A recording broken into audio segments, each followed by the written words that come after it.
Senhor, mestre dos mestres, tu que és o maior dos artistas, fonte das mais belas inspirações, abençoa o meu talento e as minhas obras. Maravilhoso é o dom que me deste na louvada missão de servir-te com alegria e de exercer o meu trabalho com amor e dedicação. Por isso, agradeço-te por permaneceres sempre comigo.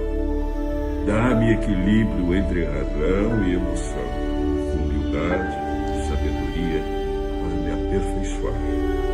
Inspira-me, ó Mestre, da criação do novo e do belo.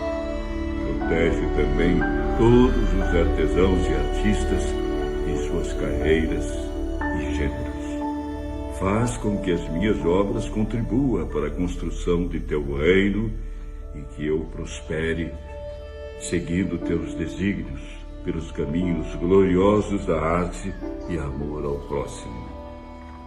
Que assim seja.